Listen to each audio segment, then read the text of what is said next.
Picture yourself at two different restaurants. At the first table, someone orders a plate of fresh salmon sashimi. Thin slices of raw fish arrive on ice. Nobody looks twice. The waiter smiles. The chef is proud. People reach for their chopsticks without a second thought. Now imagine the next table. Someone says, "I'd like raw chicken." Suddenly the room feels different. The waiter hesitates. The chef says no. Everyone nearby wonders if that person has completely lost their mind. Why? After all, they're both raw animals. Neither has been cooked. Neither has touched a frying pan. So why does one sound like a luxury meal while the other sounds like an emergency room visit? Maybe fish is naturally cleaner. Maybe the ocean kills dangerous germs. Or maybe humans simply decided one was acceptable and the other wasn't. But none of those answers explain the whole story. Because this isn't really about fish. And it isn't really about meat. It's about millions of years of evolution, invisible organisms, human history, and one biological rule that has quietly protected our species for thousands of years. Once you understand that rule, you'll never look at sushi or raw meat the same way again. If we traveled back hundreds of thousands of years, we'd find a very different menu. Early humans didn't own kitchens. There were no refrigerators, no thermometers, no food inspectors. If an animal was caught, people often ate parts of it immediately, raw. Others were dried under the sun. Some were smoked.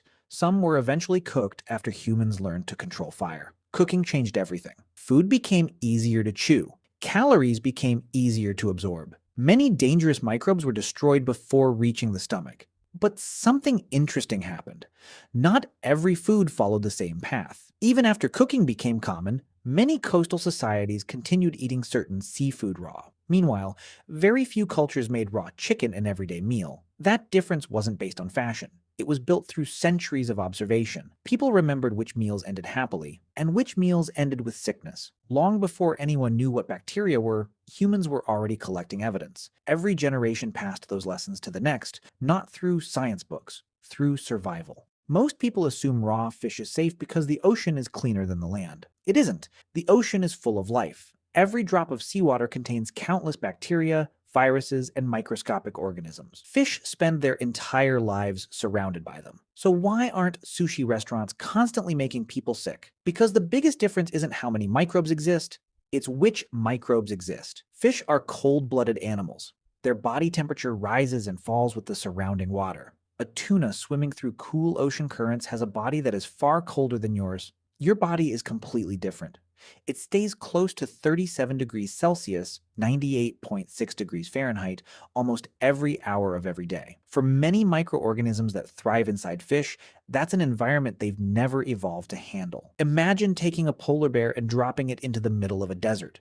The environment suddenly becomes hostile. Many fish microbes face a similar challenge inside the human body. That doesn't mean they're harmless. It simply means they're far less suited to living inside us than microbes from warm-blooded animals. Nature is full of invisible specialists. Some survive only in cold oceans, others only inside insects, some only inside plants. Very few can survive everywhere. And that difference quietly shapes what ends up on our dinner plates. If bacteria aren't usually the biggest concern, what is? The answer is parasites. Unlike bacteria, parasites are much larger organisms. Some are tiny worms that spend part of their lives inside fish before moving into larger animals. If a person eats an infected fish raw, those parasites can sometimes survive long enough to cause illness. That sounds terrifying, but here's what changed everything. Modern freezing technology. Sushi-grade fish is frozen at extremely low temperatures before it's served. Cold doesn't kill every bacterium, but it can kill many parasites, breaking their life cycle before the fish ever reaches your plate. That's why eating raw salmon from a reputable sushi restaurant is very different from eating a random fish straight out of a lake. But what about raw beef? Steak tartare exists. Some people safely eat it. So why isn't it treated the same as raw chicken? Because the biggest danger isn't just the animal itself. It's what happens after the animal dies. During slaughter and processing, bacteria from the animal's intestines can accidentally spread onto the meat.